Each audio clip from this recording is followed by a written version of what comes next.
Hi, everybody. This is Don with the vlog of many things, and with me, it's Thursday night. You know what it means. We have, Me, yeah, 10 you car. know, it's kind of Sorry, mixed up this I'm week. discombobulated. I did 2 videos already today. This help because it's an addiction. Down below me is, Steve? and And next I'm to me Tom. is, and we are not the Brady Bunch. Well, we're kind of like the Ba-dum-ba-dum-ba-ba-ba. anti-Brady Bunch. Foogly, how you doing? Yes, you were waiting 2 minutes. Tom already reminded us, and Steve was like, "No, we get the video going." The OSR Grognard bunch. Thaddeus, how you doing? Oh, you know we're on now, though, Thaddeus. Yes, yes, yes. Uh, this week, besides stupid shit that Watsy does, which I'm sure there's something we can talk about, but um, yeah, there is something about the license, but we'll get to that. We're going to talk about a little bit about publishing. Edward, how you doing? And we're going to talk about some of the tricks and traps of publishing and some of the scams out there to beware. And we're not talking about Google Docs that UPS is hiring. Rod, how you doing? Tabletop Tap Room, how you doing? Wait, why are you commenting? You're in here. You can talk. I'm just saying hello. You're In the being chat. different. Hello. It's gonna be one of those nights. So, gentlemen, how's everybody tonight? Good. Yeah, Sorry. pretty good. St. Clifford, how you doing, sir? I'm recovering most of my range of motion from my knee surgery, so I'm really excited. Good, Had an eval today, and good numbers all the way around. Nice. good, good, good. Also, let you guys know because you guys don't know about this, we got quite a bit of email, Really? and there's no anonymous mail in this one. Whoa. Time Uh-oh. out. Time out. Yes, I know. That's not in the realm of possibility.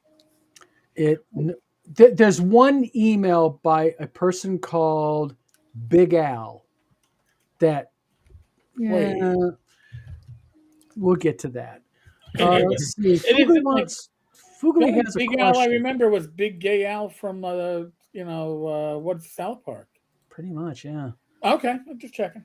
Well, hey, Fugly says, where is it? Does Nobody anyone does do smart yeah. shit? Is that a Yeah. thing? I mean, Usually you have to have a PhD to do that. yeah, we're all screwed there. Life experience, life experience. So I hope everybody in chat is in a happy mood today. Before we get into core subject, anything new in news in gaming, gentlemen? I can give some quick summaries. Sure.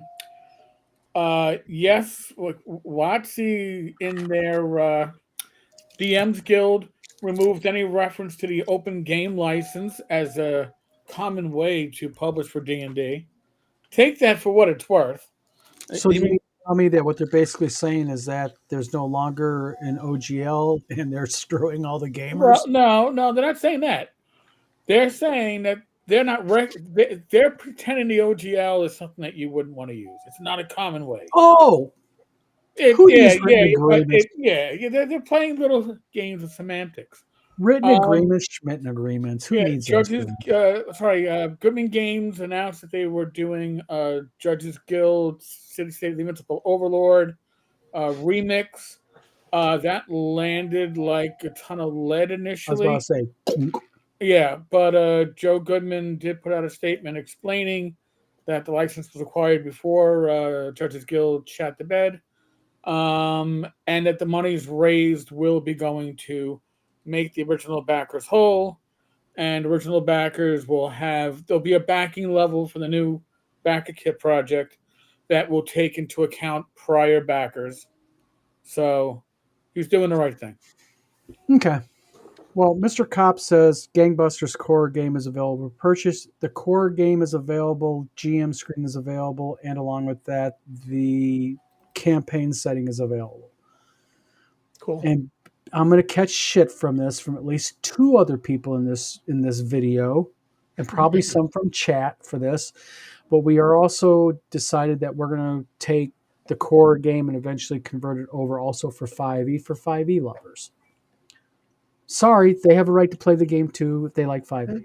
Yeah, I don't have a problem with I that. think it's a good business decision myself.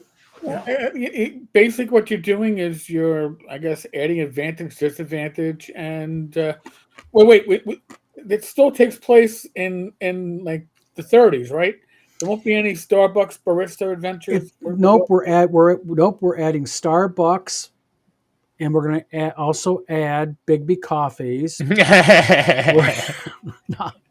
Big B's coffees and what was it? Morning Canaan's beef jerky. We're gonna have all these things. I'm gonna get in trouble by my daughter because she's a manager at Starbucks. We love her anyway. Sorry, Alyssa. Deal with it. Let's see here. Let me see. Wizards are drunk again in the tower on the coast. That's what RPG Grandma says. So what? Okay, real quick. Then we'll get. This interests me about one thing. So they're basically removing the OGL from their game products. No. Okay. See, now this is Explain the DM's Guild. So this is the one bookshelf way. They used to say, "Hey, you can get." There are 4 ways to write for D&D. Okay. One is to get a direct license from WotC, which you're not going to get. You're not going to get. Another is to use the SRD in the OGL. Another way is to use the Creative Commons in the OGL. And the 4th way is to essentially publish on DM's Guild because you can now use all of our IP. So what they initially did is they removed the OGL from that list and said there are 3 ways. But when they removed the OGL, the numbers were now 1, 2, and 4. Because whoever, I mean, just pure stupidity. So it seems like somebody wanted to just say, listen, let's pretend the OGL doesn't exist. So we don't want it to be, we don't want to encourage people to use the OGL. We want that to go away. So they're not saying you can't use it, but they're doing this. Well, actually, there is a 5th way, and actually, Rod was getting ready to say what I was going to say, and that is, you can go ahead and buy a trademark that they let lapse, and you can squat on it and just go ahead and do it, and you sue them first because you're going to win $10 million from them. Yeah. No. No. Or somewhere I heard that didn't go too well. Don't ask me. $400,000. I don't know. Whatever. And Rod, you're right. I apologize. We don't sue people. We sue at them. Yeah. Yes. Sued. SUDE. SUDE. Sued. The sued dude. Tom, did you get a shirt from a fine gentleman in Michigan? I do. I think I have a shirt right over here. Thank God he's wearing pants. I'm not. At any rate. All right. So basically what WotC's doing is WotC is doing the WotC thing. Mm-hmm. Okay, good deal. Now, dumb question. Yeah, that's a fine shirt. I need to make more of those. There we go. Nice. Sued dudes. So, if I understand this correctly, now Goodman Games. Yes. Explain a little bit better what they did. Okay. In the Wayback Machine, CSIO is kind of like the first. 6 Days Invincible Overlord is the first setting for D&D. Essentially, it was the first, and it was well received back in the day. Back in the Wayback, I guess around 2020, the principles behind Judges Guild, the not the generation that were the creatives, but the generation that were the inheritors. Yes. Made some social media postings that were less than well received. Yes. And Goodman Games, who had a license to much of the products of Judges Guild, was making sure that going with the next project, the monies were not going to be going to Judges Guild. They said would be donated to. They claimed. Right. At least that's what they stated. Okay. So what happened, and they've done some projects since then that were Judges Guild IP, but the problem with CSIO is that you have nearly 1,000 backers who were out $85,000 looking at a company licensing a product from the company that fucked them over and putting out a new project. And I don't think my coverage had anything to do with the results that we saw. I do think that N-World's coverage might have been the tipping point. But Joe Goodman came out with an announcement today that was clearing up the muddied waters, Mhm. which honestly should have been day one. And it's that Judges Guild will be getting monies from this, but those monies are to make the original backers whole. It's to fund refunds. And that original backers will be accounted for in the backer kit when it launches in Gotcha. July.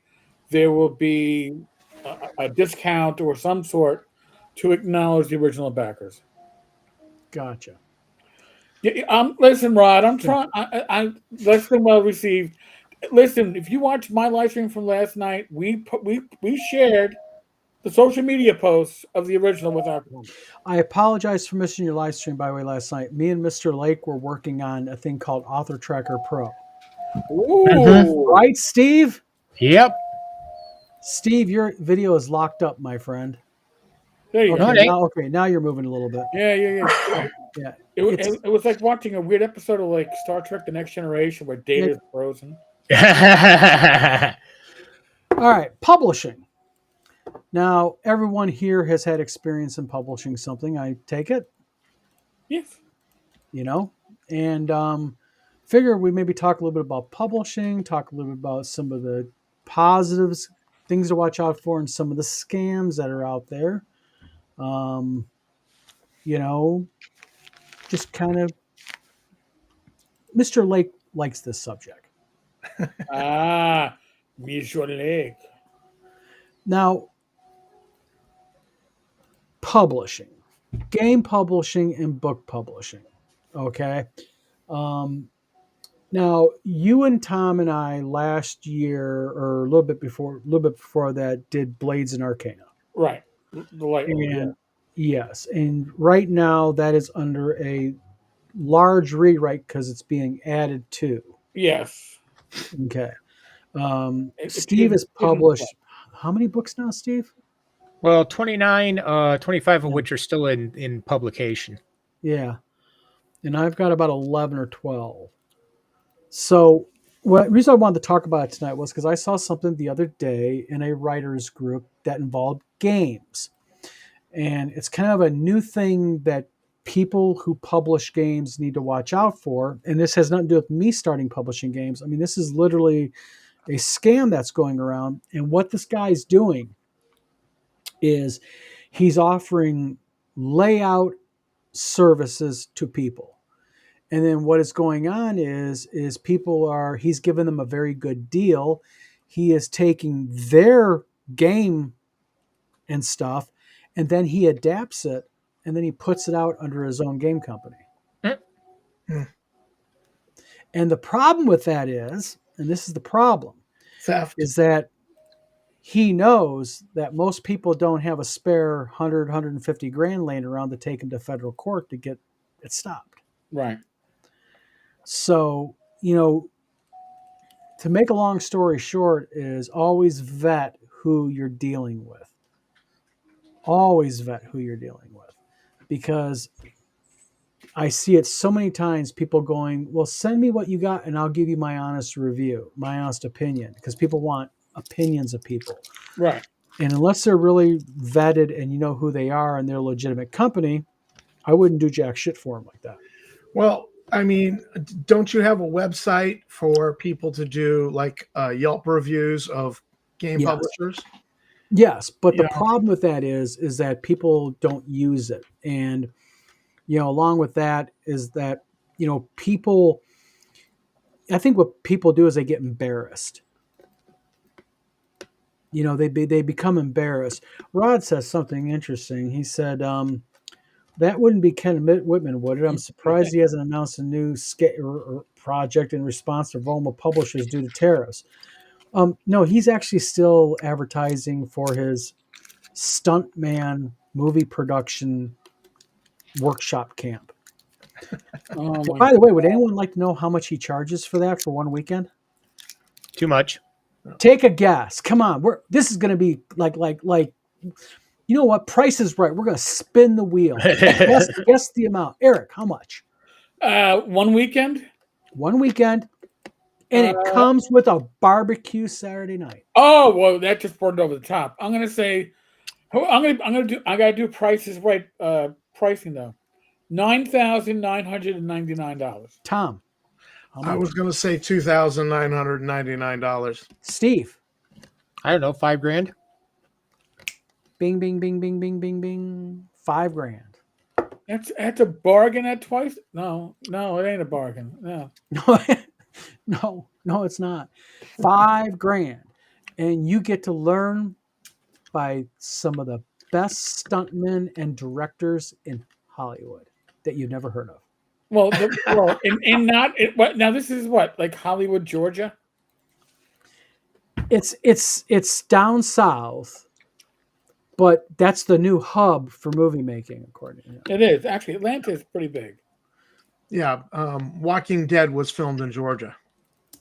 Rod says related to him. Yeah, wasn't he like a stunt dumble zombie that carried like a ball peen hammer or something, and that's his claim to fame? Related to my Brief 20 cameo years. one time in a Walking Dead film. Oh, no, You can all right, get so it. now, all right. Let me give you a little bit of. Let's be accurate with IMDb. His Okay. first professional TV appearance was on the remake of MacGyver when they brought MacGyver back. He was some like suited security guard that gets hit with a stun gun. That takes a lot of acting to go ahead and go "Bleh," and fall. No, on the bad shit. I mean, I had to actually find that clip. And I went, oh, then he had the spot in The Walking Dead. He, I think he called himself the Axeman Killer or some shit. Whatever the hell Whatever he called himself, it's 90% bullshit. Yeah. Mhm. And then he was trying to sell memorabilia from the show with certificates of authenticity that might not have been authentic. Let me guess.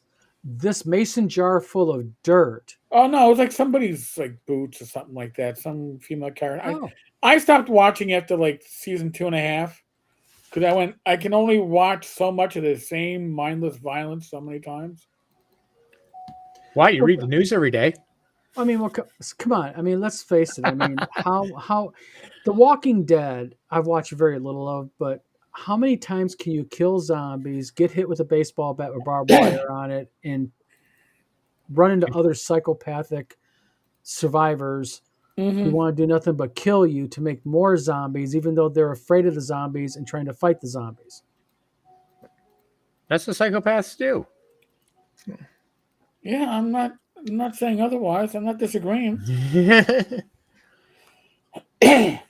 So, but oh man, I tell you what. Let's get in reader mail a little bit. Break up the monotony. All right. Yeah, let's do that, man. Let's do You that. ready? Yeah. All right. Now somebody's popping open a Actually, drink. for this that was one. kind of the first one was from a lady named Melissa from Bath, Michigan. And this is the reason why I kind of said this topic. She said, "Can you talk a bit about publishing scams? You all seem to know about publishing, and scams are something a lot of people seem not to want to talk about." So we just don't know this show. touched the biggest one. You know, okay. I'm gonna save Big Al for last. No, Big Al will be second from last. Trump 2028 MAGA Man 36 is going to be last. Ooh, that's somebody with hair on their chest. Yes, it is. They glued it on, but it's hair on their chest. That's okay. Okay, we're just going to call him out first. Because why? Because it's fun. Why Okay. not? Trump 2028 MAGA Man 36 from Texas is the best said this in his email. Do you think there's a market for a Trump role-playing game? Something like a political-based game. I prefer classic old school, and if so, why not? Remember, he is the president, so respect. Treason is words also. So, a Trump role-playing game, and be careful because it could be treasonous. All right. Well, here. First off, everybody would be a shade of orange. All right. We'll just start with that. Are we designing it or are we debunking it? Is that what we're doing? Hold on. Let me read this again. Do you think there's a market for a Trump RPG? He says. Well, all right. Well, Not role-playing first, game. political RPGs Bad are a idea. way of masturbating. Okay, so Kind you of. can write it, and it'll feel great for you. I don't know. But Wanking off to Donald Trump ain't my thing. I don't think. but they will. I mean, and I'm not saying this from a political point of view. I'm just saying that political RP. When people write there's an RPG out there right now that's oh god, I forget. I came across my feed. It's about like killing all fascists or some shit like that. You know what? You feel great when you're writing it because you're writing it for yourself. Have at it. There's no market for it. Okay. Okay. Let me play Tom? devil's advocate. Sure. 5 years ago, when Trump was in office the first time, I remember there was a late night commercial on for the, I might be messing this up, Trumpy Bear. It was a teddy bear. And it had Yeah. Trumpy Bear. I remember Oh, you remember that? Yeah. And I'm like, I'm thinking like somebody paid for a television spot on like a national TV station for admittedly late at night. This shit must be selling for them to do that, and so it's quite possible that with the number of people that vote for him, there might be a market for you to market something. A Trumpy Bear, by the way, they're $49.99. No Unless shit. you become a member, in which case they're Are they like They're little good. bears too? I bet they gotta be little bears. I thought it was like Man, $50 regular teddy bear size. He really sold a ton actually, of them. no, they're not that big because somebody's hold. I'm gonna have to put this in our Facebook chat. Hold on a second. I will show you the current Trumpy Bear. And well, he pulled it up real quick. Okay, as someone who am not a fan of Donald Trump's policies, I will say this though. Oh, that's what it looks like. yes. Hold on a minute. I'm going to go ahead and I'm going to show this because that's a Trumpy Bear. That's a Trumpy Bear. Okay, let's show the Trumpy Bear real quick. I wouldn't pay $50. That's No. the Trumpy Bear. and it's got the Trump haircut and it's orange. So I mean, You know what? I think personally that a RPG based, let's take Trump out of it. What would An you role play? RPG dedicated to a president. Let's just say a president. Okay. Democrat, liberal, Republican, whatever you do. I personally don't see kind of the appeal. Now, a board game like based on World War III, where you go to DEF CON, whatever. Okay, that you could see some tactical kind of thing. But let's remove Trump totally out of this. How do you role play an RPG based upon like the White House? You don't. That's the thing. I mean, I don't understand the intrigue behind it and all that. You know what? I can see more excitement in role playing a barista because you actually interact with people and they will be irate. You're going to role play the president, and anytime somebody irate comes up, the Secret Service takes their feet out beneath them. True. Yeah, you could make it a board game or a card game, but I don't see it as an RPG. The Trumpy Bear. I'd pay $10 for that Trumpy Bear. So evidently, Trump 2028 MAGA Man 36 watches our video, sir or madam, whatever you are.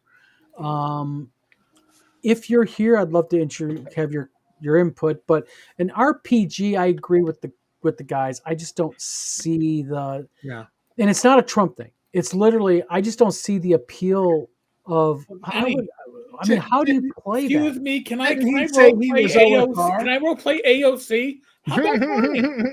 Bernie? I mean, no, come on. I mean, didn't he say he was OSR leaning in the email? Trump MAGA Man 36, Texas is the best location. Do you think there's a market for a Trump RPG, something like a political based game? I prefer classic old school game.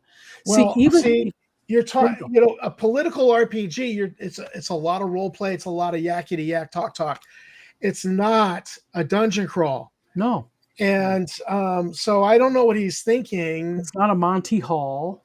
No. It's OSR. There's got to be a lot of kicking in the doors, killing shit, and taking their stuff. Isn't that most RPGs? Well, hold on, wait a minute. Let's just be fair here. Didn't that It's happen politics. January That's a quote 6th? from Tim right? Kask. Wait a minute. We could call the RPG January 26th and kind of, it's technically like that. But No? again, you're talking about it being a game, a board game, or a card game. You're not talking about Yeah. All right. So Trump MAGA Man 36, probably not. Maybe you like it. Maybe if so, write it. Never know. Publish it. It might become popular. Well, yeah. I mean, if you named it political dickheads, then I might blow some money on it. But Depending that on would just have to be called Congress. which was what I just said, political dickheads. There you Yeah. Okay, next one. Okay, my wife's safely downstairs. go. Eric's wife is right behind him. You're, No, she's you're in the other. screwed. She's Okay. actually she's taking a bath. Tom, is your wife in the room in hearing distance He's of this? in the room, but with headphones on. Okay, Why? you're lucky here We're- because this we're is clear. gonna be this is the question from Flowers 2394 from Pennsylvania. I'm a lurker on your show. I do not comment due to anxiety, but I Okay. feel safe emailing you men. Can you think about doing a show where your wives are online with you? And also one more question. You mentioned a long time ago you were going to play a live some D&D. Why did you decide not to do that? Thank you for your answers. It's kind of a two-part question about having Okay, a woman well- on here. I have no problem having a woman on here. Well, I'm gonna go with the first part. Saturday night, Rach and I do a live stream from 8 to 9 Yeah. over on 10 Cars Tavern. Gamers Health. Gamers Yeah. Health. We are there weekly, except for at a con. Then we might not be. And we're happy, to have on other guests. Yeah. The topic we want to discuss. Yeah, and Tina's on my videos, Yeah. not ton, but I mean, usually my Tuesday night lives, Tina's on my Right. videos. But And when it comes to first- like talking gaming shit, Rach goes to cons and she will game, and she understands when I'm doing my video. She'll comment because she knows enough from hearing about me, but she'd rather be playing with her perfume collection. Oh, Then- man, how do you then- tolerate that? I am so sensitive to smells. Oh, My no, she girl's knows like that. vanilla There candle. are times we step in the car and I'm like, listen, I'm rolling the windows down. She goes, oh, I have a new perfume on. I go, I know, it's okay. I'll survive. And Tom, you, okay, I'm going to ask Tom on live video here. What the heck ever happened to the TNT show? Tammy's got a big ass job working for the state, and And we have a talk. So she doesn't have her headphones on. Hey, Tammy, did you hear the question asked a few minutes ago? I was faking. so just a point of trivia. Very first time Tammy was on a live stream was on 10 Cars. Oh, that's Gamers right. Health. Yeah. Yeah, you had us both on. We were Very talking cool. about loss. Oh, yeah.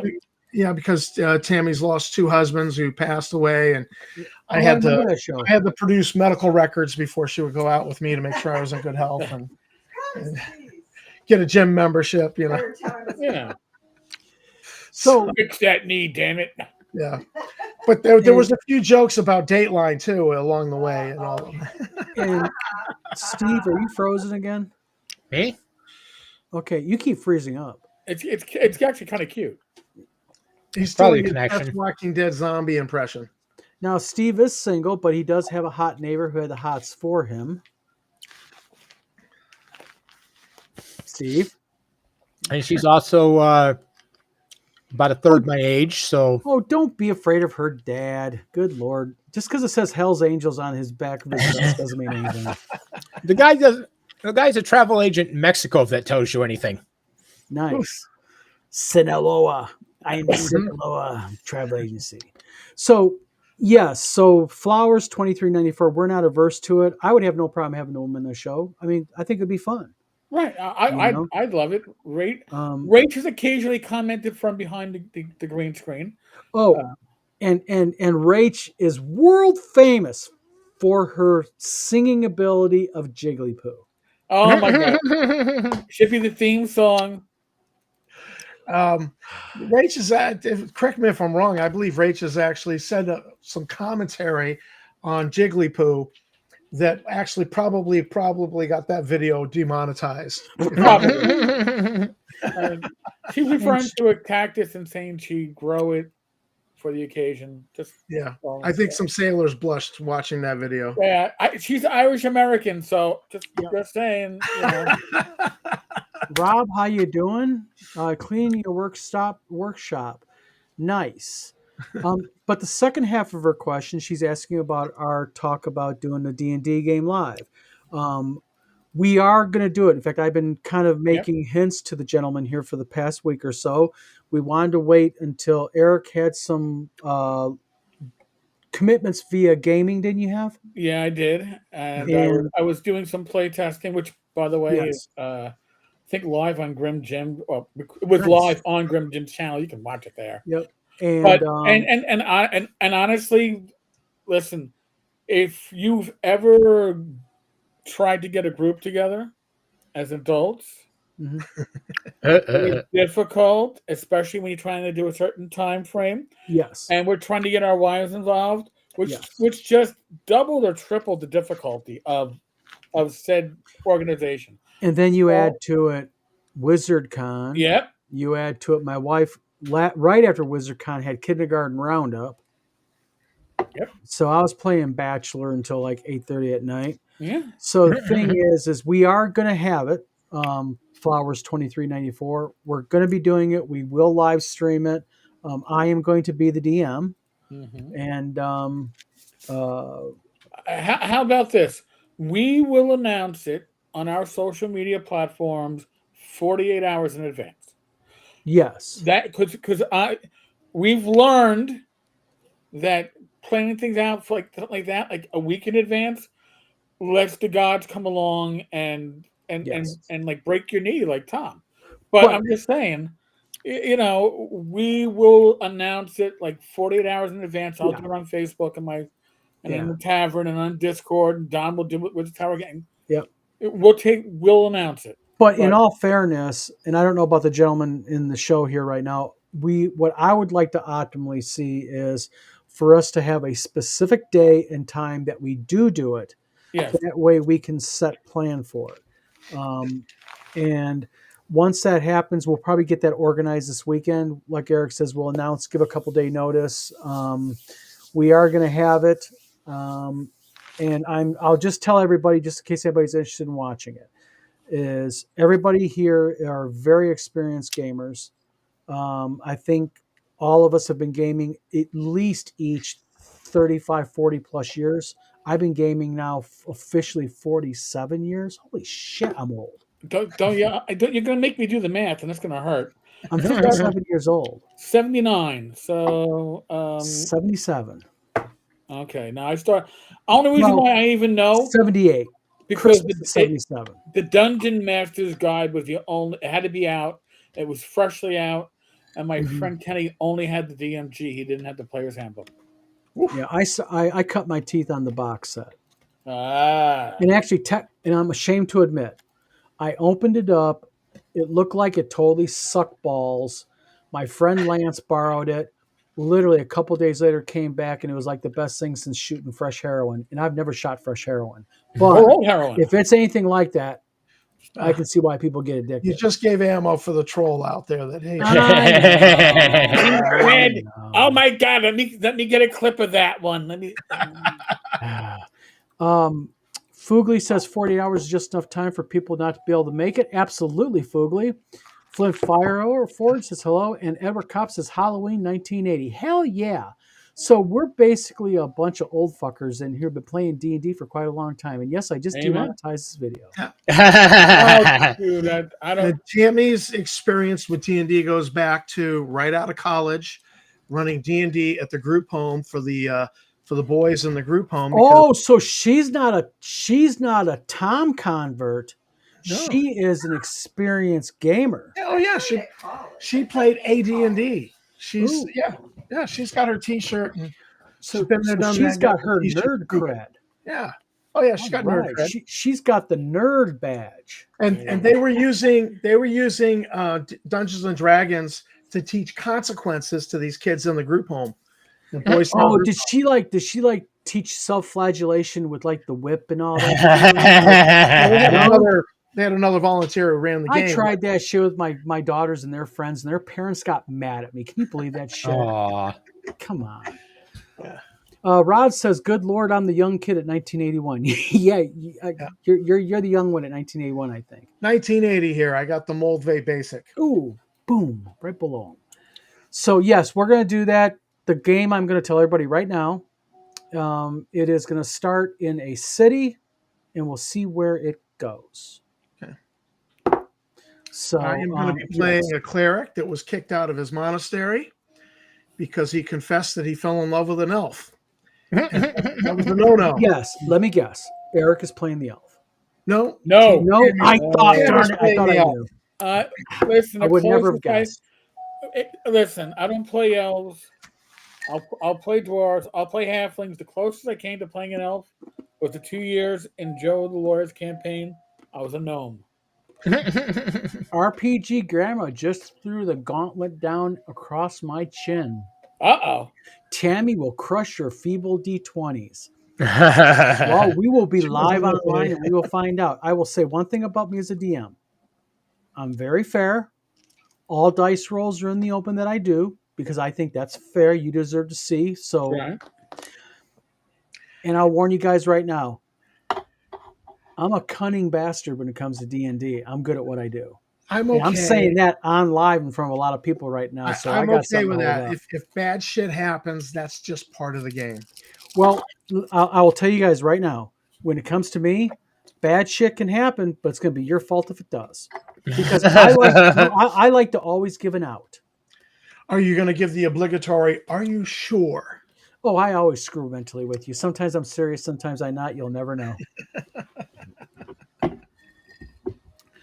Oh, man, we got a whole bunch of people in here. We've got the Zatrin, thank you, to start at 9 years old with the Menser Basic set. Wow. Nice. Flint Fireforge, which I have met Flint. He's a really cool guy. I met him in Eric's Speakeasy. 83 Red Box. Beck Me, good choice. Beck Me's good, right, Tom? No, I like Moldvay. Yeah. And about 25% of my like for Moldvay is the cover art, Yes. which is just And by the way, to Rod W's credit, Rod had a Kickstarter. Rod, is that Kickstarter still up? If so, drop the link in a comment. Rod's Kickstarter's artwork is like spot on. And I think Chet Mitten did that, didn't it, Rod? Didn't he, Rod? Talk about an ode to the old way. Chet Mitten is a really cool artist. I've met this guy multiple times Yeah. in the real world. Yep. Thaiatus says, I grew up around it. I'm second generation gamer. Parents played it when it came out. Nice. Yeah. My parents weren't gamers. My dad was a helicopter pilot, and he was strict as hell. He didn't My- mind D&D. My mom didn't mind D&D, but they didn't go into the whole satanic panic bullshit. My thank dad God. did not get any of my nerdy pursuits, but when I got the Moldvay Basic for Christmas, he I said, Dad, would you help us play this? And he actually DM'd briefly until some people showed up at the house, and then he had to go. But we briefly encountered the bandits outside the keep on the Borderlands. And so my first dungeon master was actually my dad, who totally did not understand it.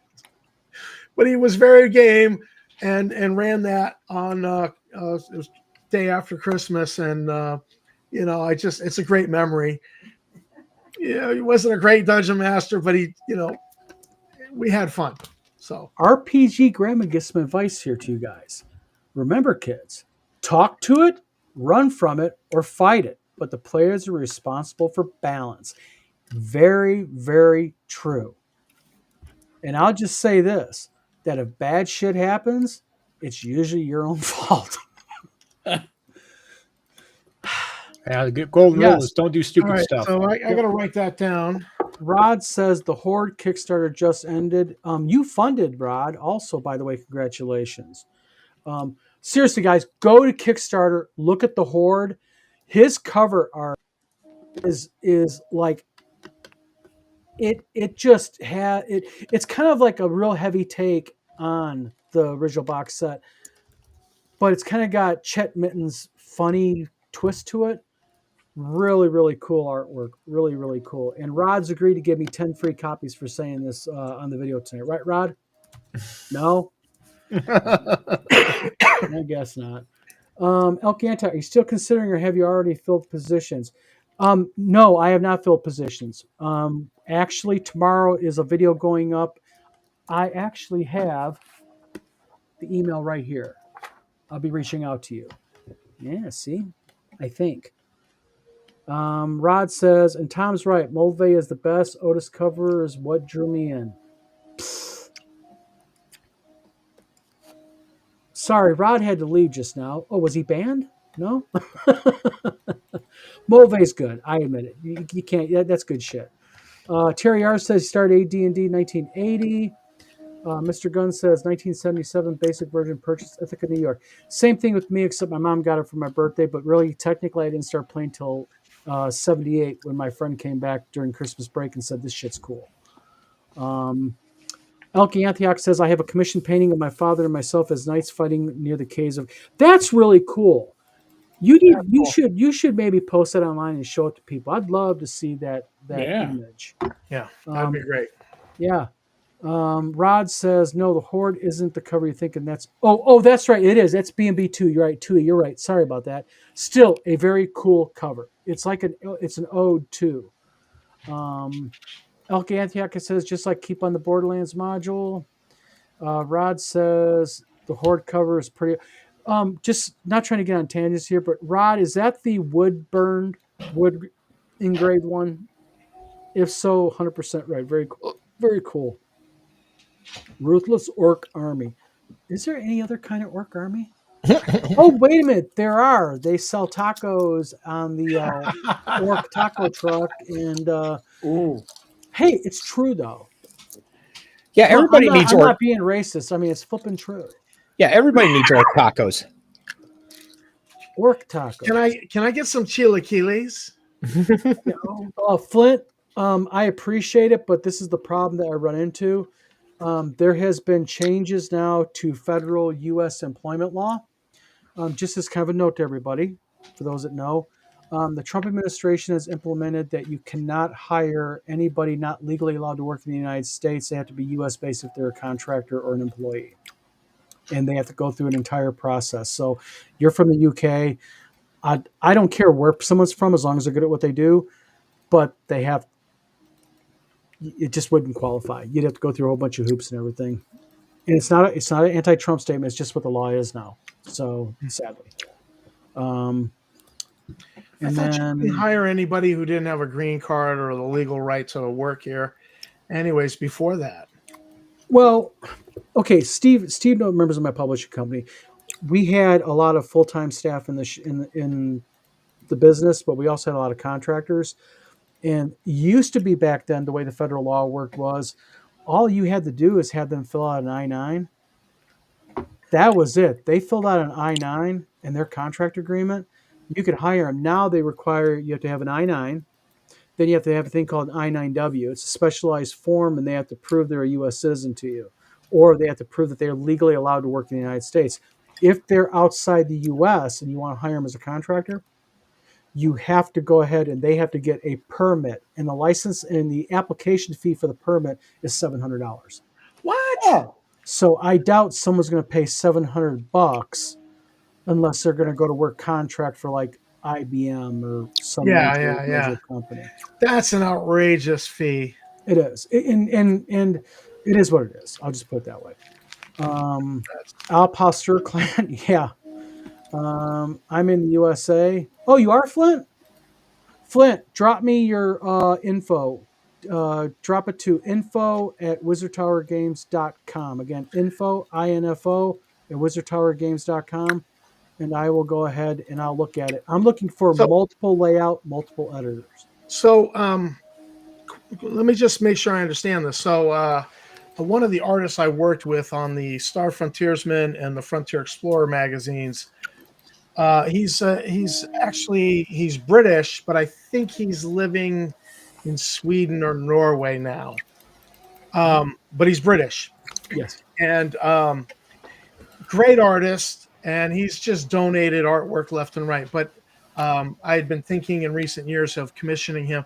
So if I actually wanted to pay him to do artwork for a project, I would have a problem, is what you're saying. Well, I'll be blunt, okay? I'm not saying you're this way. If you want to do it legally, yes. If you want to hire somebody to do something for you and you just want to give them cash, like let's say, Tom, you're from Canada.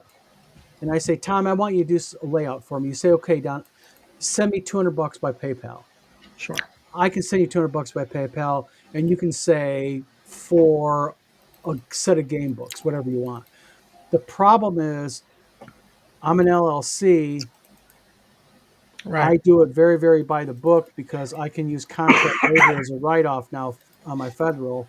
Right. So I have to report it, and I really want to do it because I have been audited before when I had my other publishing company, and they really crawl up your colon when they're doing an audit on a company. You don't need a colonoscopy for another 10 years, right? Yeah, tell me about it. So Flint, info@wizardtowergames.com. Yeah. Zadron says, what if will that affect the use of stock art made by illegals? That's funny as hell. You know what the funny thing is, though? This is the weird thing about the law.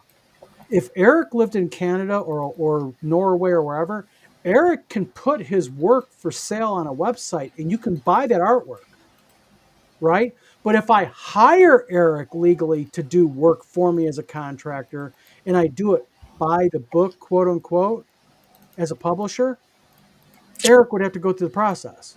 Of course. It's just messed up. It makes no sense, but it is what it is. At least there ain't tariffs on that. I mean, But in other words, stock art's okay. yes. I think Don's into the missionary position. Oh my gosh. Well, Tom, I haven't known you that well, but maybe you come to WizardCon too. You'll find out, buddy. That shit just popped out of my mouth. It's my ADHD. Oh, Oh, I'm not used to it popping out of a guy's mouth, but you fell on that one, Tom. I feel the Eric burn. Pop asks, you burn. Hey, you burn. fall for Feel the it. burn. You walked into it. You opened the door up and said, "Welcome in." You caught me with my mouth open. Oh, That's right. That's right. there you Edward go. Cup says, "What are the positions you're looking for?" And that's where Tom's comment came from. I am looking for right now a couple layout specialists and a couple of editors is what I'd ideally like to find. And then you're thinking of David Thompson. His one tweet about anything he hasn't tried, kind of weirdly. It doesn't surprise me. Thaddeus says, technically it's illegal to hire an undocumented worker, but it historically has been nearly impossible to figure that out on your own. You're right, Thaddeus. But the way the laws have changed now, and Michigan, of all things, just passed a law that for every 30 hours of work that you do in Michigan now, whether you're a contractor or not, if you could document your time, you get 1 hour of PTO.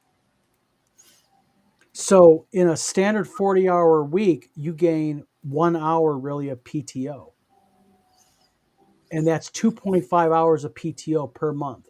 That's going to hurt a lot of small businesses. Flint is a good guy for a dwarf. Yes, he is. Rod says, and share if you like. Mr. Gunn says, nah, bro, just fly over there and hand him some euro. Edward Kopp says, I'm working on a project with team members in US, UK, Greece, and Romania. Edward, I'm not trying to tell you how to do your job.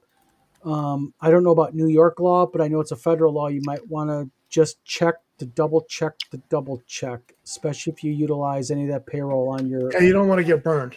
Yeah, because the fines, the fines for it are heavy. They're like double. They're heavy. Edward Kopp also says, "Go ahead, Steve." Yeah, I was say it's definitely a colonoscopy when the IRS gets done with you. Yeah, when I had my publishing company, Two Moon, I got audited 2 times in 3 years. Yeah. No, literally, they literally walk in, flash a badge in your face, and they start digging through shit. Yeah.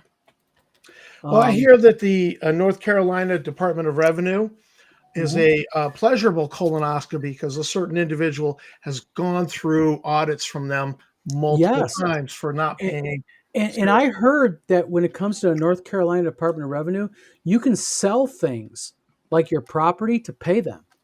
Yeah. Edward Kopp says, I'm the licensor of UKIP and I'm using my LLC to contract. Okay. Wow. Nice. And he says, and I do everything by the book. We need to talk. I have no problem. Yeah, Edward, we need to talk definitely. I'm a by the book guy too. My dad had a rule. My dad says there's 3 people in the world you do not fuck with.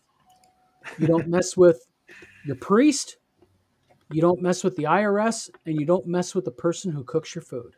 Mm-hmm. I agree with that. Um, You don't fuck with anybody who has access to your toothbrush. yes, Ooh, very, I don't want to very, know. very true. Yeah. Mr. Gunn says, welcome to Bureaucracy, Don. Oh, Mr. Gunn, I had a publishing company, trust me. Steve knows, I had 9 full-time employees. I had a dozen contractors. Oh my Lord, do I know about bureaucracy. One thing about the state of Michigan, they love complicated tax, complicated licensing, and everything else, especially the city of Marshall. Well, I think Mr. you ended up ticking off the wrong people at the wrong time, and they were sending the IRS after you to try to screw you over. Not Well, because- really. I mean, the thing is when you actually think about it, the only thing that I ticked off about them and I got lucky. I was leasing from an attorney, Mark Stewart. He was really cool. Mr. Gunn says, watch the movie Brazil for an explanation. Exactly. Mr. Gunn, Don, Le Shock. Exactly. Rod says, you're used to keeping in a guy's... Rod. Let me tell you about how bad Rod's game covers are now. Okay, we'll turn the tables on this shit. Eric, quit looking so excited. Brian says, "Damn, walk right into that door frame." Yeah. RPG Grandma says, "It doesn't matter who's in charge. In my experience, the government never makes any sense in these sort of things. Every time I think I know all the triplicate forms, some agency invents a new one." That is honestly true.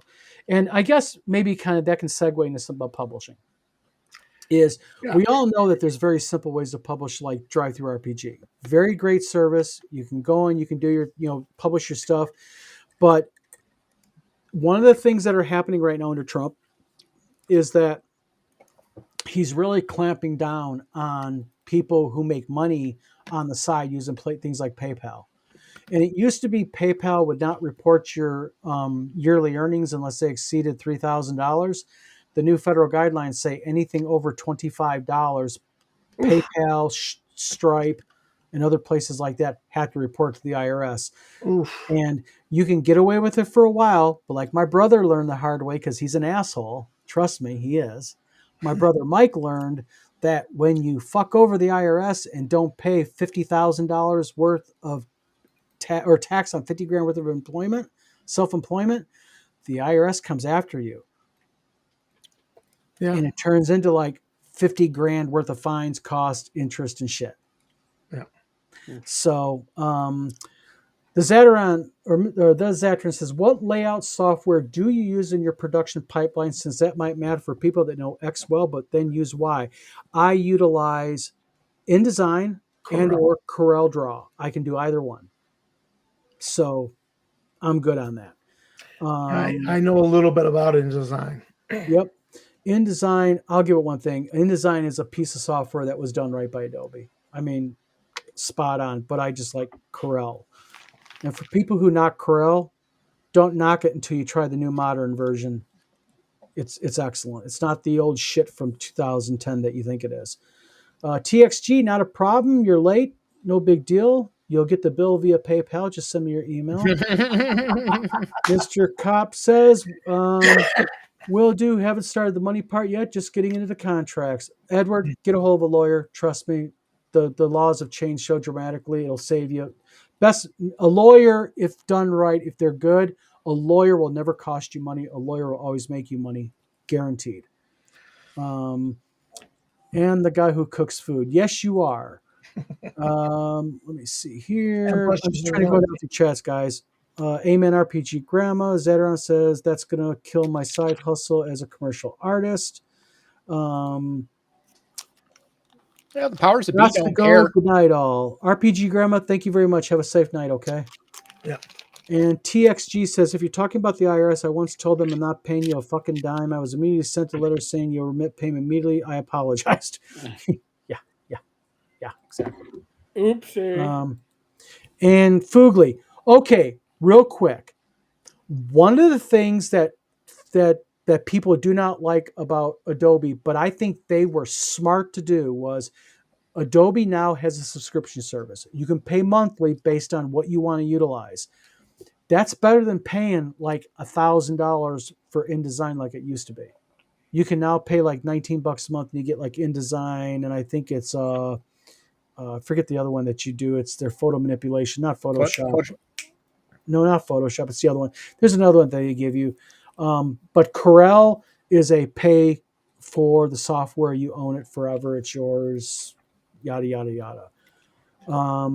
Rob Conley is the smart guy in chat right now. Corel is how I do all my maps.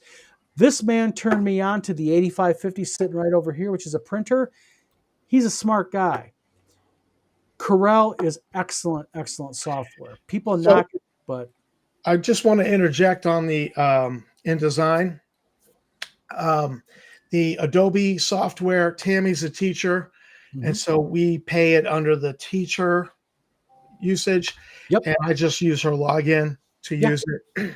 And so it's ridiculously cheap that way, but it's 49 different apps of things on there, from Photoshop to everything else to Lightroom. That's the other one, Lightroom. Yeah. So it's been very cost effective. I mean, we're talking InDesign, Animate, Audition, Media Encoder, Premiere Rush, just all sorts of things in here. I don't use half of these, and I only know a few of them really well, and a couple of them I kind of know enough to be dangerous. But it's worth it with that teacher deal that they have, because she's a teacher. So it's a good deal. It's a good deal on the subscription that way. And that's what I've gotten away with for doing all my editing of video. Yep. And Adobe's very stable too. And so is Corel. And Corel has Corel Draw. They have Corel Photo Paint, which is Corel Photo Paint is equivalent to Photoshop. Right. And it is good. I mean, it used to be Corel was like, Microsoft Paint. Oh, wank, wank, wank. No, Corel is like spot on, top of the line. I'll be honest with you. I rarely touch InDesign. 99% of my layouts are done via Corel Draw. It's just such an awesome piece of software. Nice. St. Cuthbert. Me and St. Cuthbert had a video talk the other day. Really, really good talk. He's really, really good talk. He's also a really good creative guy. He says eBay requires reporting on taxes over $600. This was put into play under Biden last year. They were going to lower it, but sent message that it was temporary on hold. Yeah, the thing is the IRS is getting now so touchy that, and this is the part that pisses me off no matter what side of the aisle, because they're all the same when it comes to this. Do you notice, like with the tariffs, little guys like me got bent over and got a colonoscopy with tariffs, but then the bigger companies got exemptions where they didn't have to pay them. I mean, it's like, come on, guys. I mean, why you hit the little guy? I mean, $600. Some guy wants to sell, or gal wants to sell some shit online on eBay. So what? They make an extra couple grand. You're not making political contributions to somebody's campaign fund. Is what the problem is. And so they use this excuse of, well, this company is too big to fail. And, we don't want this company failing because all those people that work for that company will be out of work. So, it's mostly because you're not making the AOCs of the world a millionaire within a year of being elected in the Congress. And, Yeah, it's called crony capitalism. Yep. This guy right here, Edward Kopp, just mentioned something that's vitally important if you're a small businessman, and it's not bullshit. He says, I have 2 mentors through the SBA SCORE program. The SBA is the Small Business Administration. They are a really, really solid resource. The SBA, they've got everything from, like him, the SCORE program. You can get legal help. They have grants they'll give you. Everything. And Eric, I think, don't you have to go that you have Yeah, I do have to go show? to. No, I got to do the hangout. Oh, the hangout. Eric, 10 o'clock. thank you, sir. Enjoy. Sorry Thank you, for wasting your gentlemen. time tonight. We kind of ran off No, and it just was ranted and keep raved. it going. It's been great topics, great letters, great feedback from the audience. I don't So, think we've even covered half the stuff we were going to talk about. true. Nope. We'll get to it You maybe. you keep talking. But Eric, in case we get to gaming this weekend, I'll kill you later, okay? Man, don't worry. If our characters have to run, I'll just make sure that Tom's a little bit slower. That's Yeah, you all. trip Tom. Just trip him. All right, folks. All right. See you, Eric. Rob Conley says Fooey, but they really try to hide the pay version. Yes, that's very, very true. They do. Mr. Gunn says, "Oh, if all goes well, I'm hungry. My favorite Mexican joint is closed. $60 a month gets you everything." Yes. Rob says, Adobe subscription is the way I can afford Adobe compared to 15 years ago.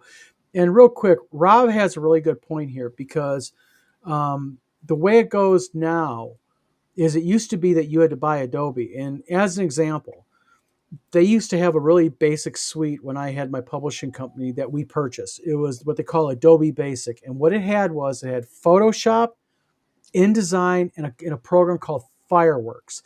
Fireworks was their kind of like their HTML programming thing. It was a deal. I caught it on sale for $1,200. No, I mean, I caught it on sale and I busted my ass to buy it because it was regularly like $2,000. Now you can get like a big package for like $30 a month. Yeah. And it's automatically updated. You're always got the current version. You get all the free spyware. You get all your personal shit dug into by Adobe. All the bonuses that go along with it. Although I will say that they tinker with stuff in those programs because the Premiere Rush that I used for video editing, it's got music in it. And I used some of that music for some of my early videos.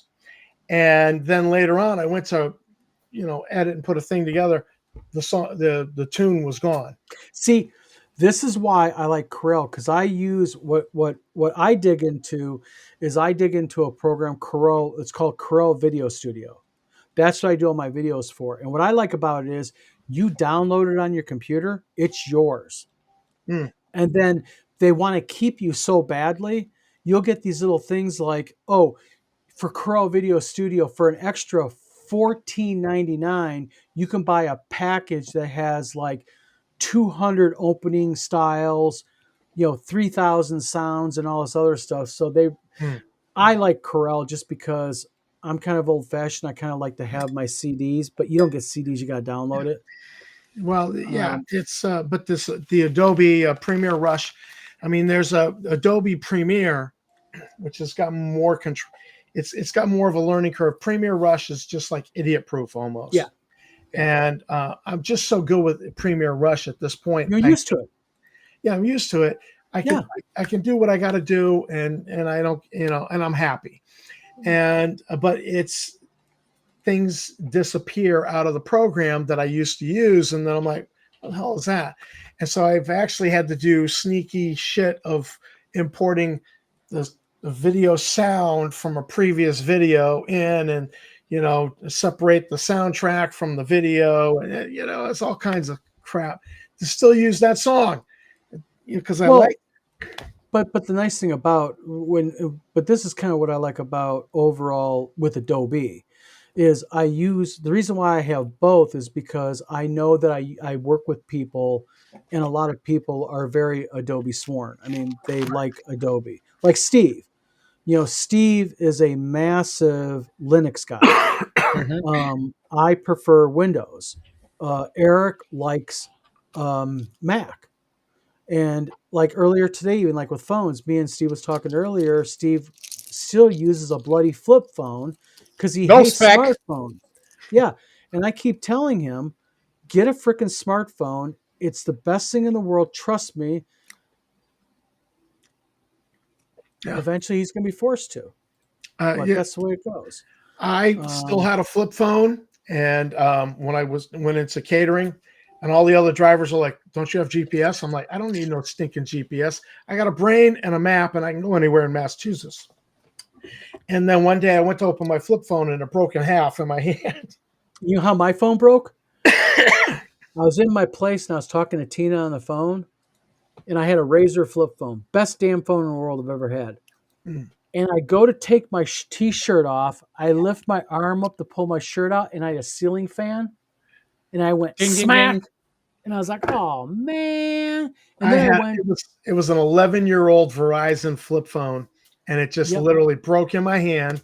And broke so my heart." I got a Galaxy, and then when I met Tammy, she's like, "Oh no, you got to get an iPhone." So Yep. I have an iPhone, and like I told Steve, I said I don't like Apple. I don't like Macs. I don't like their software. I don't like it. But I'll tell you what, Apple does a damn fine job on their phones. The way it lays out, the way it works, everything. I'm impressed. I'll give them that. Fugly says I use Photoshop, but only for older models. I use Photoshop a lot, but like I said, I have to just because of the nature of my work. Some people send me Adobe, so you just kind of be flexible. And that's real quick, maybe a good segue to something. For those of you that are considering going into a publishing business, understand one thing, and I'm not saying this to sound impressive, and I'm not saying this trying to get you not to do it because I don't want competition. If you're going to publish and you're going to publish the right way, it is a very expensive thing to get into and maintain.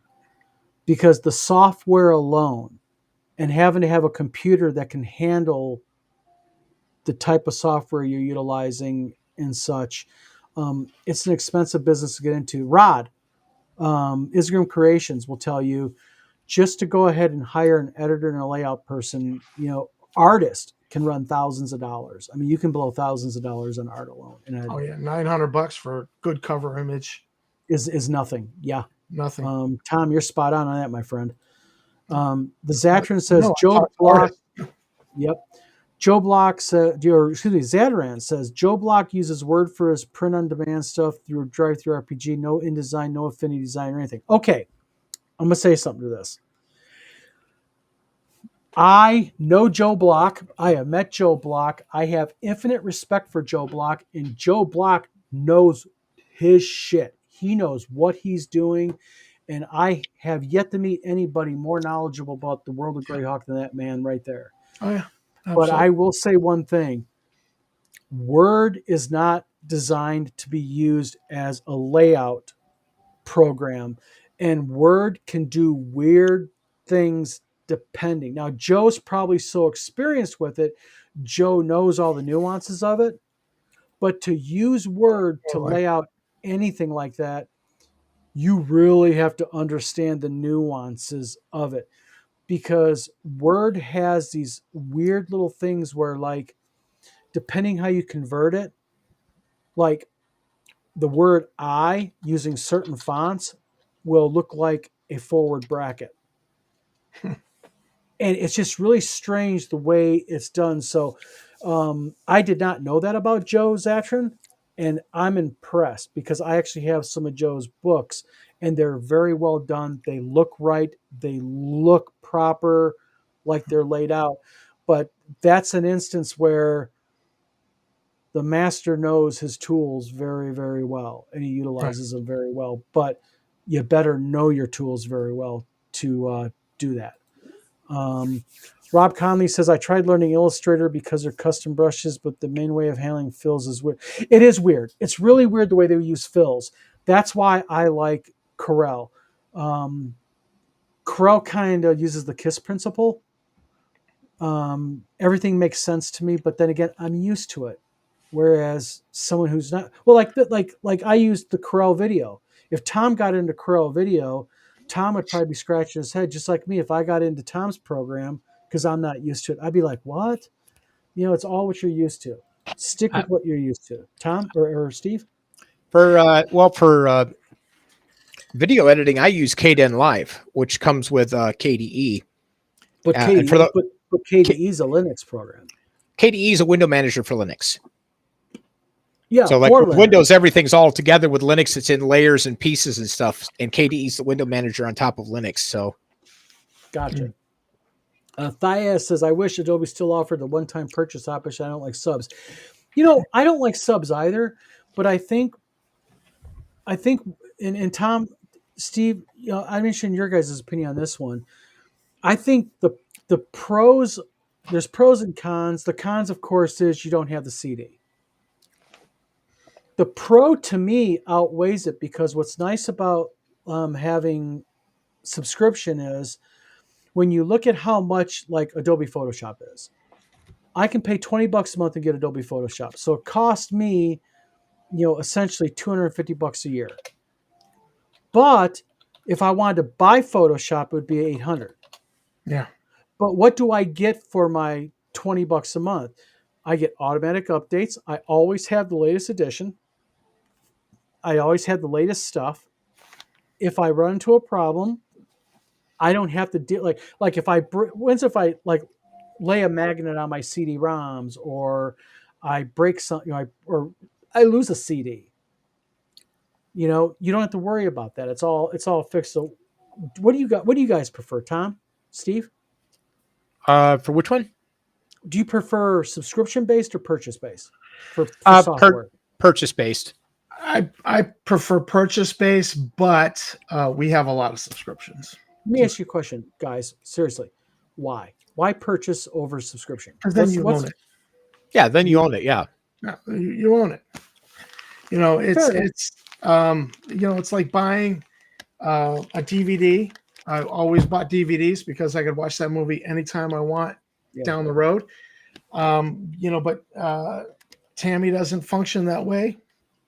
We watch we 2025.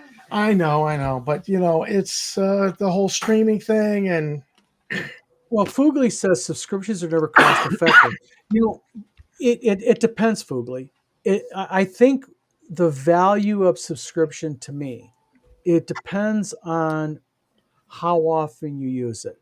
I use Corel and Photoshop literally every day. Every day I use it. Weekly. Yep.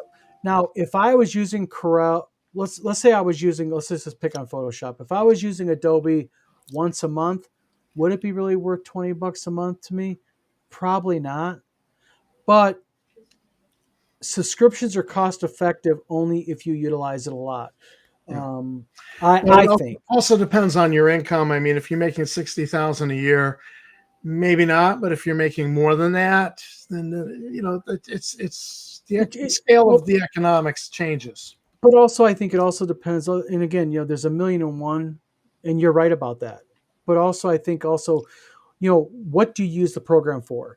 Are you using, and we'll just pick on Photoshop. Are you using Photoshop and Illustrator for fun because you just like designing stuff and piddling with it? Or do you use it for your business and livelihood? Mm-hmm. Business and it's like back in 2008 when I founded my publishing company. It was a big purchase for me, yes, but I needed it for the use of my company. Now it's even better because your initial outlay isn't as much. So right. It's cost effective in a startup sense to me. I think this is a case of my hypocrisy knows no bounds. Exactly. Same here. I agree. TXG says, I'm a GIMP and Inkscape user, not skilled, but I use them. Yes, but I love GIMP too. GIMP is a great program, but GIMP has its limitations because the problem with GIMP is you cannot cross-use GIMP with certain programs. It's a little bit weird, but GIMP for casual use. But it's free. Yes, it's again, free. If you're that once a month or every couple times a month kind of guy, or use it for fun or for your own little project, GIMP is awesome. Because let's face it, I started out on GIMP. I like GIMP. Yep. I think 'cause I think it's funny that they used to have a skin for GIMP that made it look like Photoshop, and then Adobe kind of got their panties in a wad over that, so that went Well, away. no, actually, Steve, it went away by then. But did you know that using Corel, I can go ahead and I can switch Corel's look to make it look identical to InDesign. I can make it look like Illustrator. There's ways that you can do it because it keeps you familiar then, more Mhm. familiar. I use Paint, Mr. Gunn says. Really? I used to Um, use Dungini. Oh my God, Dungini. Dungini. Wow, blast from the past. I used to do Well, a that lot of wasn't mapping in bad. Dungini. Dungini was pretty cool. That's Well, always here's a fun one. I bought a copy of Photoshop in college, and it ran on Windows, I think 98 and XP. And I Wow. still have that. I have to run it through VirtualBox on a copy of XP, but I still have it. Yep. Yep. Rod said, I tried Affinity Publisher. Some things I like, but not nearly as good as InDesign for things with lots of art in them. You know what? And that's the thing. It depends what you're doing. If you're going to use, if you're like, as an example, Word, if it's a straight text novel, I can lay out a 400-page book in 30 minutes in Word and it'll look right. But anything with imagery, you really can't beat InDesign and you can't beat CorelDRAW for it. I mean, they're just geared for that graphical type stuff. Rod's 100% spot on. Rob Conley says, Corel for layout, well, I am impressed. I'm an old page maker, man, and InDesign has enough of its DNA that I stuck with that. Yeah, Rob, if you're not for straight text, I don't like using it, but anything with a lot of images like role-playing games modules, and Tom has a copy of it. My Haunted Ruins was done in CorelDRAW, 100% CorelDRAW. TXG says, Mr. Gunn, got to work out what I'm doing after retirement. I may bust, but I haven't decided yet. And then Mr. Gunn says, Don, don't worry about the IRS. They don't have any staff since Doge. Yeah. Exactly. Well, you know what my luck is, Mr. Gunn? If there was one IRS auditor in the entire United States and he had to pick one freaking business, guess whose business he would choose? Mine. my mother was an IRS auditor. Number one rule is don't walk in and be an arrogant douche. Mhm. Just free advice. Don't Yep. be an arrogant douche. It's like going into a restaurant, looking at the waitress today, and you better tell that chef they better get my fucking order right or there'll be trouble. Yeah, your order will be right, all right. Uh-huh. Yeah. No, mom audited people in South Carolina, and she got a lot of these moonshiners who were playing fast and loose with their reporting of their money. Yeah. And they had to have armed guards in there. Oh, yeah. These guys came in. It was the story she told was just funny as hell. Crazy. But, yeah, you come in all arrogant and jerky. You're going to get arrogant and jerky from the IRS. It's guaranteed. Zatrin says to Rob Conley, have you tried Inkscape? Open source. Inkscape is very, very good. It really is. Rob answers back to that. Yes, my backup if Corel gets stupid. Corel never gets stupid unless you hit the little home button. Remember, the little home button that locks up your entire Corel? That's been a problem and a bug since 2013, and they haven't fixed it yet. They won't fix it. Why? Don't know. When you look at Corel, there's like a little house in the upper left corner. It's so easy to hit when you're up in there. The problem is if you click it, your whole system freezes up. That's weird. I mean, low priority doesn't make them money. You have to reset your computer. Like it locks up everything. Wow. Yeah, and they're not going to fix it because it doesn't make them money. They want the new toys that make people buy their software. Yep. Rob Conley says, I make sure I can do my maps in there. Oh, man. Just CorelDRAW is such a good vector-based program. My God. John Peck, thank you for coming on the show. He says it's scary to think about starting a business. No.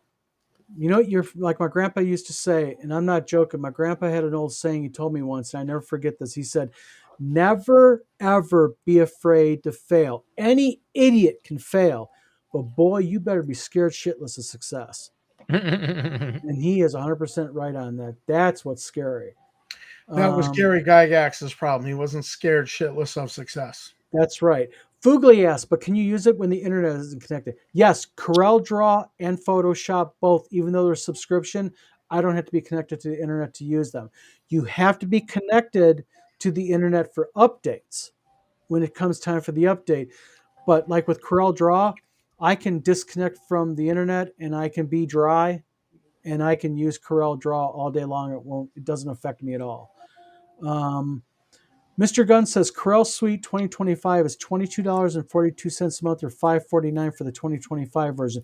Yes, but one thing that they do, in fairness to Corel, if you have Corel already, and when you go to close Corel, they always offer you great deals. And I think I got offered the 2025 version for like $249.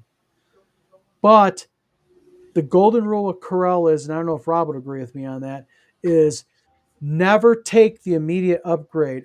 Like always wait a year. So I have the 2023 version right now, Corel 2023. I will probably upgrade to 2025 here this summer. You don't want to go right to the next one. You always want to kind of skip a year because that's when you get the real good value and everything. TXT says, Mr. Gunn, only because I sacrificed something major and make it happen. Hold on a minute. Sorry. I already saw that. Rob says, sorry about that. Rob says, what I do is upgrade Corel paid version every 2 to 3 years. Exactly, Rob. Smart man. Everyone's saying smart. Exactly. And then he says, the core drawing tools updates is very slow, so I don't miss much waiting. Yes. Affinity Studio. Anyone have experience with that? Okay, because I do not, but I've actually heard positives about it. That's why I was just wondering. Zatron still uses a flip phone. Mr. Pop says, of course, Steve is a Linux guy, probably uses Ubuntu. Steve? Ubuntu? Yeah, I use Kubuntu, which is the KDE version because it works good for programming and writing. Gotcha. Cure is not bad, John. I've actually used it. It's actually not too bad. Mr. Gunn says, Ma Bell dial phone for my grandmother and fingers. Yeah, exactly. Some people just hold on to it. Steve's one of them. He's fighting this left and right. We were talking earlier about that, right, Steve? I'm trying to sell him an Apple phone. I don't even work for if you can make a smartphone that's indestructible, I might consider it because every smartphone that's out there, I will break within 6 months. That's why I own a mil-spec phone. And even after I've had this one 3 years, and my gosh, it looks like I ran it through a blender half a dozen times. It is just trashed. TXG, thank you for coming on the show. Appreciate it. I keep my smartphone in a little thing I bought at the Army Navy store right on the belt. Because when I first got a smartphone, I noticed all the kids, all the young 20-somethings I worked with, they had cracked screens. They all shoved their phone in their back pocket. This thing right here, this is what I got. It's thin. This thing I drop it on my hip, great on my belt. Yeah. And they've got a new glass that goes over top of it that's even better than the Emerald screens. That they say that you literally can like smash it with a hammer and you won't even scuff it. Well, I wouldn't take a chance on that. Not on a $1,200 phone. Well, yeah, because that's what I would have to have, is something like that. Mr. Gunn says, Don, ever since I got an Apple iPhone, I don't do tech support for my wife anymore. Fisher Price has its appeal. Mr. Gunn, I take it your wife is not in the room right now or watching this show. And John Peck says, good things about Score. I've never heard of Score. Mac Pages will do layout in a quick minute. I do my own art. Everybody has their thing. I had a Mac for a while. I've used Mac Pages. I'm just not a fan, but I think it's more muscle memory, knowledge of Corel and InDesign. I'm just used to it. Joe knows how it goes. Yep. Word for layout is a sheer, pain in the, it can be. Yes, it can. Rob says, curious how he gets the PDF in the right PDFX format. He has to have an extra step after the export. I think, Rob, the new version of Word will allow you to go ahead and convert to PDF. And when you go to convert to PDF, the Word document, there's a drop down and you can switch it. You can convert to PDFX. It allows you that format as part of Word now. But that's the new version. Rob also says I did Majestic Woodland in Word, but I had to have full copy of Adobe Acrobat to get in the format the drive-through wanted. Yeah, they're picky. Terry R says, according to Joe, he used to teach Word to people. Bingo. There you go. He's ultra knowledgeable about it. Zatrin says, Rob Connolly surprised me too. Joe Lawyer's stream. Yeah. Joe Lawyer's another real talented guy when it comes to game design and such. Don't forget the weekly updates. Yeah. We're almost comments, and we got a couple more emails, and we could probably cut it loose because we're going on 9:30. Yes, email me. We'll set up a video call. The Zatrin says, the reason I don't like subscription software is that it's basically paying a company to hold your files hostage if you ever decide to stop paying them. Well, really not. Well, it depends. I keep everything on my own computer. I will not I have nothing on the cloud. Let me back up. The only thing I utilize the cloud in any way, shape, form for is I use Gmail folders, like if me and Eric or Tom or Steve are transferring files. That's all I use. I don't back up my photos. I have my backup on Apple. I don't utilize Apple for that crap. Nothing.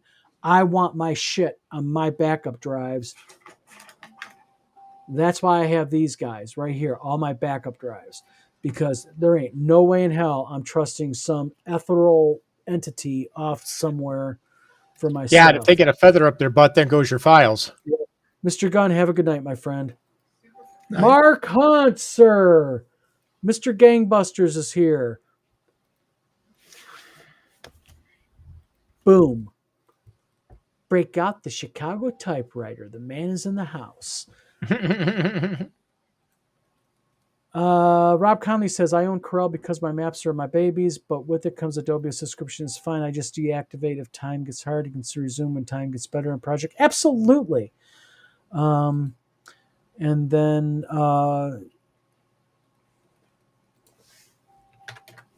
let's see. Oh, and one more big point.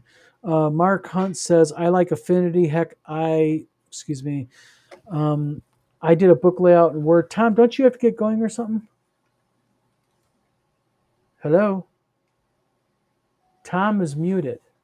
Whoops. Yeah, I got something coming up. I'm gonna have to bail. All right, Tom. All right, guys. Have a good one. Take it easy. All right, man. You can work with anything if you're dedicated. Okay, I'm going to say something real quick about Mark Hunt. At WizardCon, Mark walks up to me. Let me real quickly do something where I can see better. There we go. Mark Hunt walks up to me and hands me a book that is very well laid out, very professional looking, and says I did it in Word. The man is talented with Word. Yes, he is. Trust me. Mark is right. Rob says you can write off subscriptions at an expense, but one-time purchases are deprecated. Yes, they are. And that's another thing about it is your subscriptions, when you use them for your business, is a tax write-off. And when you're a small business, trust me, you want to take every tax write-off you can. And that's not political. That's just the way it is now. Fooey says I tend to use Photoshop to clean up and sometimes color scans and do some extra drawings. Yes, you can also use Corel Photo Paint. And then Fugly says, many years ago, I used a program called Color It. Oh, I never even heard of that program. I did in passing, but that's about all. Gotcha.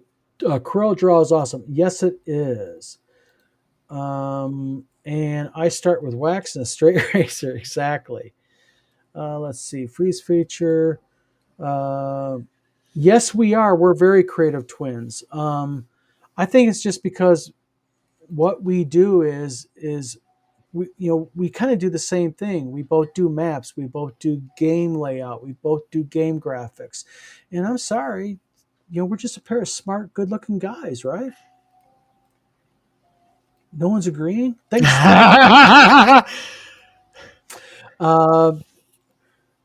John Peck says Inkscape is good from what I've heard. I've heard Inkscape is good. Kira is good for maps. Yes, it is from what I heard. Yes, we're still going, Mr. Block. How are you, sir? We were just talking about you and how you are a word layout expert. I've seen your work. I'm blown away you do that by word. I really am. Great job. Great job. Um, Joe, this is something for the Greyhawk Grognard. This is just a suggestion for you for one of your videos. What you really should do is you should do like because we're getting ready to do our own version of master classes on how to do stuff in Corel. You ought to do a video on how to take a text-based book and lay it out in Word like you do. It would probably help a lot of small creators and such. I think that'd be a pretty good idea. I bet you get a lot of hits on the video too. All right, final emails, and then me and Steve will stop bothering everybody, and life will move on. We have a couple other emails here I want to read about. Tampa Bay, or excuse me, Z100 from Tampa Bay asks a question that's pretty interesting for those of you who are interested in binding and printing. They say, can you talk a bit about those binding machines you see on Amazon for $200?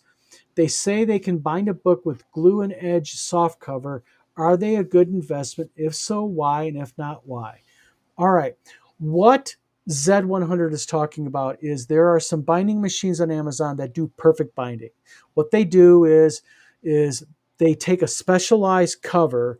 It's a glue strip. You set it in, the glue heats up on the bottom, and then it compresses it, sort of like a standard perfect binding machine, but smaller scale. The problem with those is literally it takes like 5 to 10 minutes to bind one book. So if you're doing something at home, just like a few at a time, they're not bad, but the bindings really suck because in traditional, like in our commercial binding machine, it runs through a machine that has a blade. And what the blade does is it scores the bottom, it roughens up the bottom of the page. And then when it goes through the glue channel, that glue kind of has something to get into. So when the book cover goes over it, it bamps and it clamps, that sets.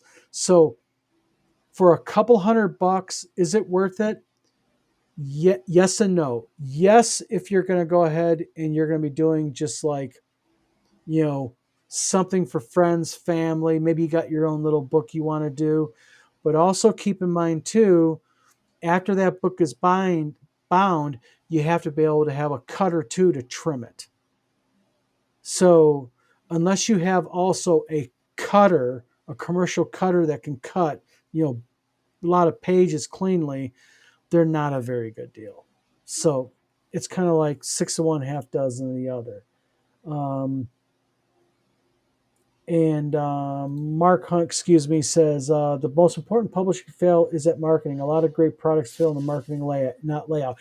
Amen. But this man down here, he can throw some words out to get you. This guy's a marketer. Mark Hunt is a marketer. Greyhawk Grognard says, I did a lot of talking about the business side of things in my live stream with Joe the Lawyer. Yes, I saw it. Excellent interview. But man, you should do one on how to lay out using Word, because Word is something a lot of people have. A lot of people don't have InDesign or Corel. And I think it would just be really something really cool that you should do. Daryl Elhert says, just stopped in. Corel's my go-to. Hell yeah. The Zatrin says, did you already cover the machines you're using or print or your own books, Mr. S'more, or your process? The machines. Large format, 12 color digital, cutters. There's a special cut cutter plotter. There is a commercial cutting machine that you can cut like up to 600 pages cleanly. Boom. There is it's a vault thing. It's called a vibrator. It is a table that you put. Oh, you hush your mouth. You actually set your stack of your book on it, and it vibrates and it gets all the book tight and clean. So now you have something very tight that you can trim. We don't have time tonight because we've been on this now for an hour and a half. I think that's a good idea. I might do that just through the Wizard Tower Games. I'll post a link and I'll talk and I'll actually show the equipment. I'll show my equipment for everybody. No problem, Zetron. Don't worry about it. Okay, now, this was for Eric Tenkar, so maybe say this for next week. Eric, if you see this video, I'll share this with you. Maybe you do a video on this. Nebula Queen, no location asks, question for Eric Tenkar. She wants to start vlogging. What is the best camera and other tools I need? My budget less than $100, though I'm not rich. What I use right now is I have a simple webcam. It is, I forget the name of it, but it's a simple $30 webcam and a little mic that I picked up on Amazon, a little clip-on mic. I think I paid $12 for this. So probably between my camera and my mic alone, I probably have 50, $60. And then for this video, I utilize, as does, I know Eric uses it, and I think Tom does, is I use a program called Restream. It's like $20 a month, tons of features. You could do all kinds of crazy stuff with it. So that's what I utilize. I know Eric uses Restream, but I don't know what Eric utilizes for camera and for mic. So I'll turn this over to him and maybe he'll do a short video for you, Nebula Queen. There's another one by a smart aleck that's not anonymous, but we're not even going to give them a light. I'm not interested in giving trolls space. So, but what do you think, Tom or Steve? It's a little late, hour and a half already. Yeah, probably should pack it in. Okay. Everybody, thank you for tuning in tonight's video. Tom had to scoot due to little ones. Eric had to scoot because he's got his Discord, his speakeasy, where basically you can just go and chat and talk on video and meet people. Really cool. But seriously, Mark, Greyhawk Grognard, Daryl. I mean, I can go on and on and on. I mean, we got John Peck in here. We got Fugly, Rob Conley, Mr. Gunn, Edward Kopp, oh geez, who have I forgot? TXG, RPG Grandma. Everybody, thank you so very much for tuning in tonight's video. We had a good turnout, a lot of talk. Again, if anybody is interested in applying for a layout specialist position or an editor position, please drop me an email at info at wizardtowergames.com. That's info at wizardtowergames.com. Down below is the email for the Vlog of Many Things. If there's any questions you have for us, if you have ideas for a topic or a game, or not a game, of something you want us to talk about, we're happy to listen to you and such. Steve, long time no chat. I think the last time we talked was 5 minutes before the vlog started? I've known Steve for almost 17 years. We talk every day. We're really good friends, so we always tease each other. But everybody, again, thank you very much for tuning in. Our live stream D&D game will be going live probably. We're probably going to be targeting it maybe as soon as this Sunday. I'm going to get with Eric and Tom tomorrow. Steve is busy. He does not play D&D like a lot, so he cannot commit to a weekly. But maybe Steve might pop in occasionally and play an NPC. Mm-hmm. So again, everybody, thank you very much for tuning in tonight. Hope everybody has a good, safe weekend. Remember, like and subscribe on whatever channel you're looking at. It'd be greatly appreciated. At least subscribe. Helps us out. And I am Don, and down below is my friend Steve. On behalf of all of us, have a good weekend, and thank you.